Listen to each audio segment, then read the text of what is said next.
Hey everyone, today we're looking at Unit 4, Lesson 4, the vertex form of a quadratic. So we've already looked at the factored form. We're really going to take a look at three different forms in this unit, but we've already looked at factored form. And let's just remember that factored form is y equals a x minus s and x minus t, right? So that was our factored form. We're going to look at today vertex form, and we're going to start identifying how these different forms represent different parts of the quadratic and really help us find those key points on our parabola. So we're going to look at two different quadratic relations here to start with. And we're going to figure out what's the y value when x equals 3. So if I was to sub x equals 3 into the equation, what is y going to be? So let's sub it in. So I'll put in a 3 anywhere I see x. So I want to put 2 times 2 times negative 2. So y equals negative 8. Okay, let's see what happens when we sub it in to this quadratic. We'll have 3 minus 3 squared minus 8. And we'll have 2 times 0 minus 8. 0 minus 8, which is negative 8. So you can see here that when we plugged in a positive 3, both equations gave us a negative 8. So both equations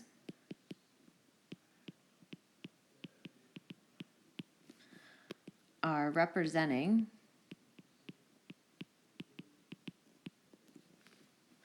the same situation, right? These two equations must be equivalent to each other because when I plugged in 3 to both of them, I got negative 8 for both of them. So these two actually do represent something that's the same here going on. And this representation is the one we're going to talk about today. This is the vertex form of a quadratic. Okay, hopefully we can remember that this one, as I showed at the beginning, this is our factored form. We've got a lot of arrows going on. I'm going to clean up some of these arrows. We don't need all these arrows here.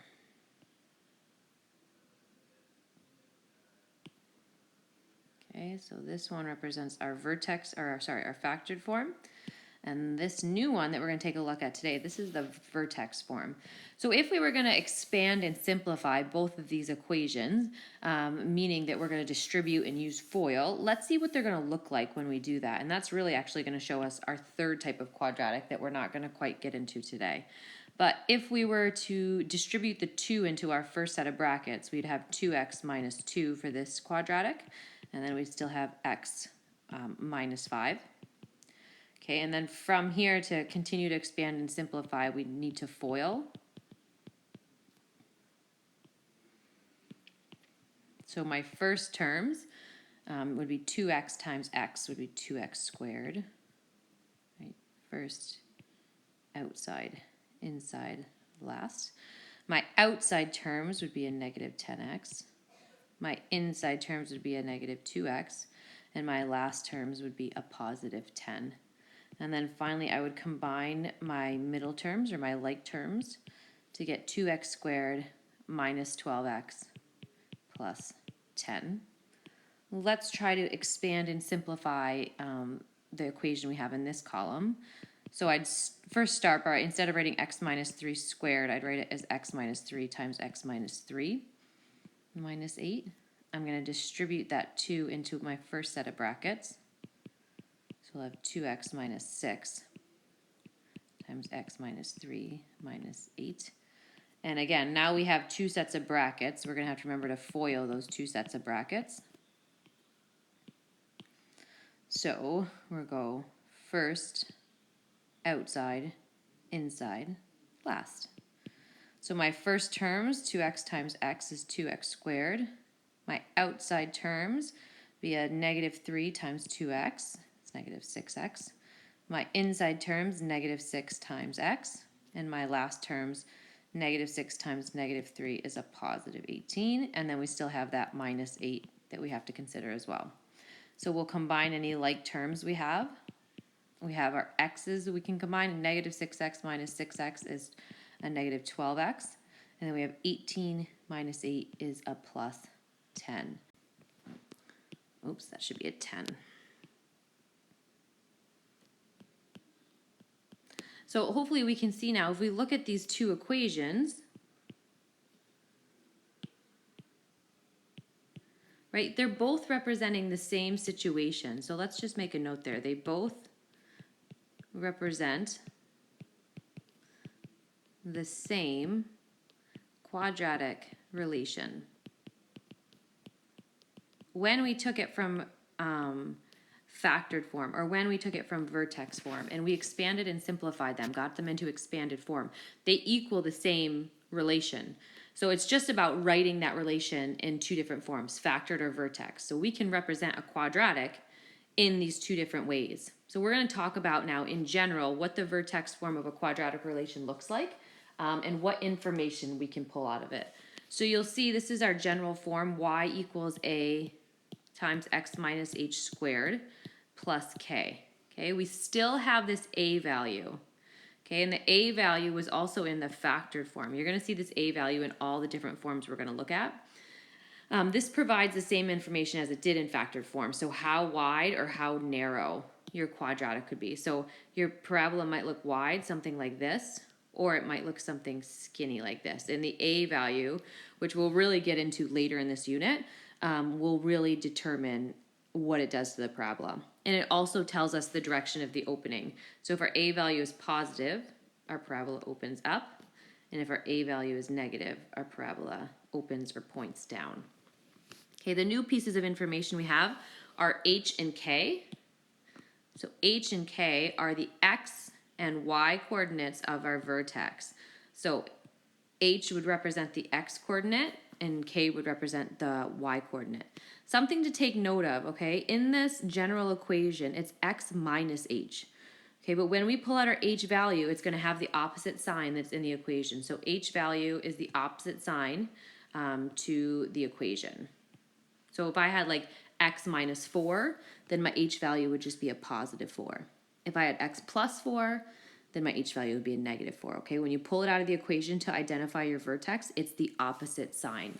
So we're going to look at some quadratics in vertex form and see if we can identify some of those key points.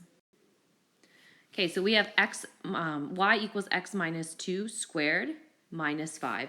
I'm just going to write up here at the top again so we get familiar with it. The general form of quadratic form of the general form of the vertex form of a quadratic is y equals a times x minus h squared plus k.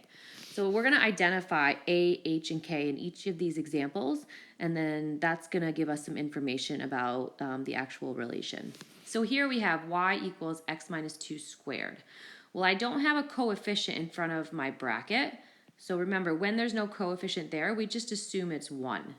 All right, so if we were trying to identify our a, okay, this would be a, our h, and our k. So remember, our vertex is just the h and the k, and the h is always going to have the opposite sign. So if this is x minus 2, it's going to be a positive 2, but my k does keep the same sign as what it is in the equation.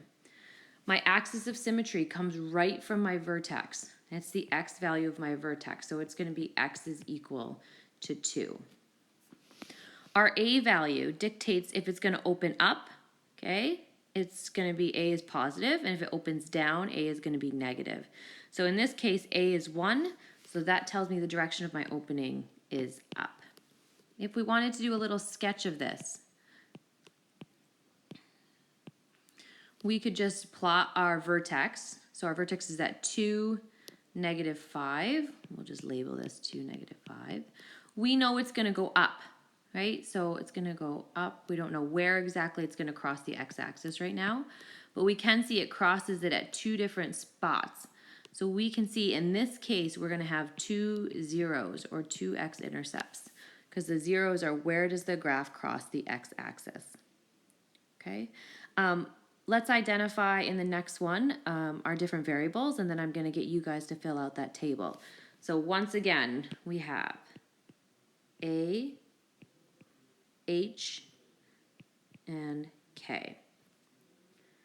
All right, based on those being A, H, and K, pause the video and see if you can fill out the information for the vertex, the axis of symmetry, the direction of the opening, and do a little sketch to identify how many zeros we might have. Pause the video and give that a try.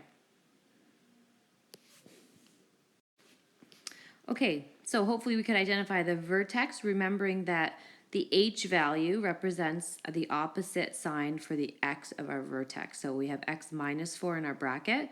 So when we pull it out, it's going to be a -4 for our vertex, and then a -3 for the Y value of our vertex. Our axis of symmetry is the X value from our vertex. Since our A value is a -2, that tells us that the parabola is going to open down. If we were to sketch it, we could plot the vertex at -4, -3, and then we need to draw a parabola opening down, which tells us it's never going to cross our x-axis, so we have no zeros. Okay, this next equation doesn't look quite like a parabola in vertex form, but we can kind of help that. So remember, if there's no value in front of my bracket, we assume it's a 1. Okay, and then we would have, so let's just label, this is A. Inside our bracket is always our H, and then usually we have our K out here, but there is nothing here. So if there's nothing being added or subtracted to our bracket, we can just have a +0, because that would represent the same equation. So again, if we were to identify our vertex, would be a -2, 0. Our A value, or sorry, our axis of symmetry rather, is going to be x equals -2. Since our A value is 1, it's going to open up. And we can do a little sketch to identify how many zeros we're going to have. So we have a vertex at -2 and 0, and it opens up. Well, in this case, my vertex is my 0, and no other point is going to cross if we're opening up from there. So we'll say there's only 1 0. Let's take a look at that next one, because again, it looks a little different still. Usually we have our A value. Okay, there's no A value there. We're going to have a 1. And then our X usually is inside a bracket with the square outside of it. But this time there's no bracket and there's no squared. So if we wanted to write that the way we're usually used to seeing it, we could write it as x plus 0 squared. Because that would be the same thing as just saying x squared, right? If I take any number and add 0 to it, it doesn't actually change anything about it. So I'm going to rewrite it as x plus 0 squared, and then we still have this minus 10 out here. So again, we can identify we have A, H, and K. So our vertex is at 0, -10. Our axis of symmetry is going to be at x equals 0. Since our A value is a +1, it's going to open up. And then we can take a look at a little sketch. So our vertex is at 0, -10. So somewhere down here. And it's going to open up. So it's opening it up. We're clearly going to hit the x-axis 2 times. So we'll have 2 zeros in this case. Okay, so looking at our table, something just to note here is that a quadratic relation can have none, 1, or 2 zeros. And we've seen all three. It can have none, 1, or 2 zeros. There's no other options. It can't have 3 zeros, it can't have 4 zeros. It can only have 0, 1, or 2. All right, so we've looked at how do we find our x-intercepts, right? We find our x-intercepts when we're in factored form and set the brackets equal to 0. Well, what about if we want to find our y-intercepts? So just like when we were dealing with lines, if we want to find our y-intercept, so to find y-intercept, we need to set x equal to 0. Because remember, our y-intercept is where the graph crosses the y-axis. And whenever the graph crosses the y-axis, it means that our x value at that point is 0. So I'm going to sub in 0 for my x.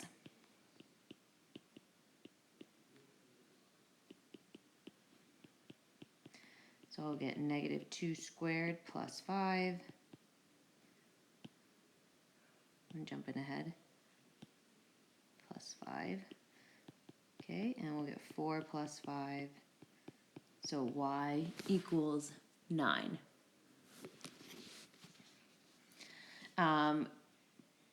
If I wanted to show this just on a graph so you could see, right?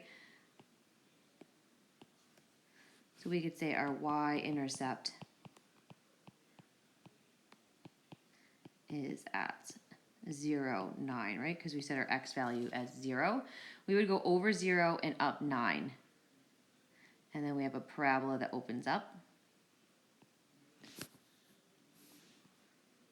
So you can see that x equals 0 at the y-intercept.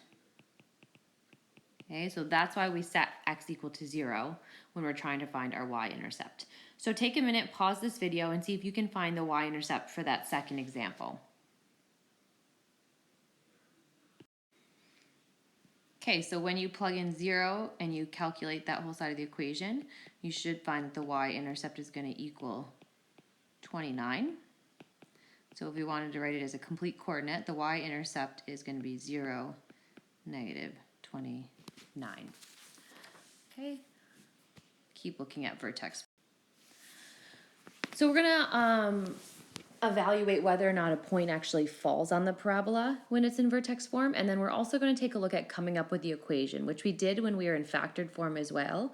Similar kind of process, but let's first, if we're given a point and we need to determine if it's on the parabola, this is going to be similar to when we were trying to determine if a point was on a line.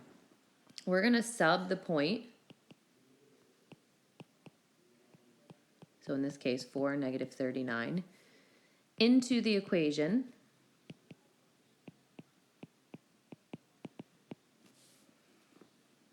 and we'll use a left side, right side check. Okay, so if I set up my left side, we haven't seen this in a while, guys, and we set up our right side. Okay, looking at my equation here, this is my left side, this is my right side. So the left side of my equation is just y, and the right side of my equation is negative x plus 2 squared minus 3. So I'm subbing in a negative 39 for y, and I'm subbing in 4 for my x. So 4 plus 2 is 6. 6 squared is 36. All right, and we can see that the left side equals the right side. So we can conclude, therefore, 4, negative 39 is on the parabola. Okay, determine the quadratic equation in the form y equals ax minus h squared plus k. So that's our vertex form that we've been learning about today. Given that it has a vertex at negative 5, 3, and passes through negative 7, negative 5. So again, just like we did in the previous day's note when we were trying to come up with an equation in factored form, let's identify what they've given us here. So we have h is equal to a negative 5, k is equal to 3, right? Because my vertex is h and k. And then they've given us a point, which is our x and our y. So we have an x that's equal to negative 7, and we have a y that's equal to negative 5.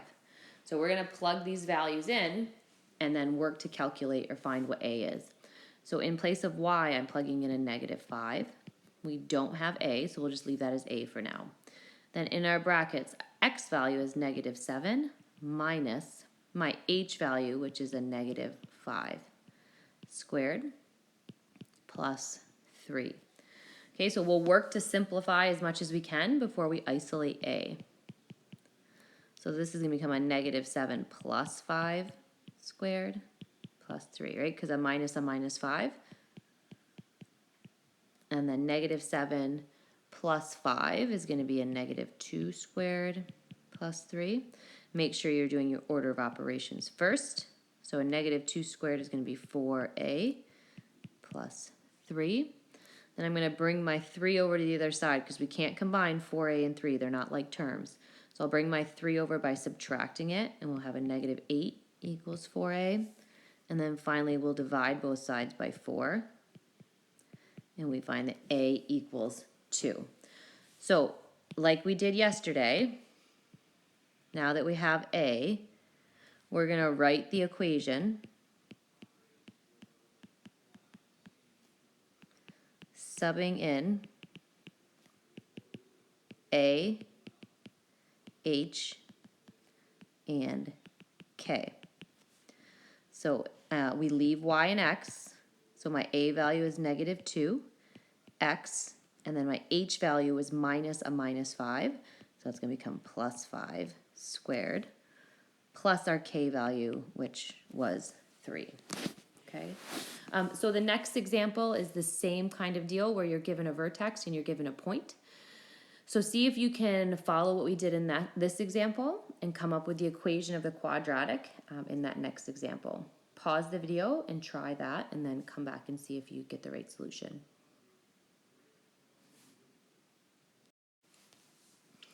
So there's the work to show you how to get the a value. You should find the a is 1/3, making sure we always reduce our fractions when we are working through the algebra.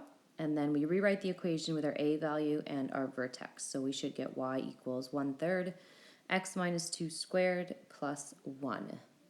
And that is all for our note for today.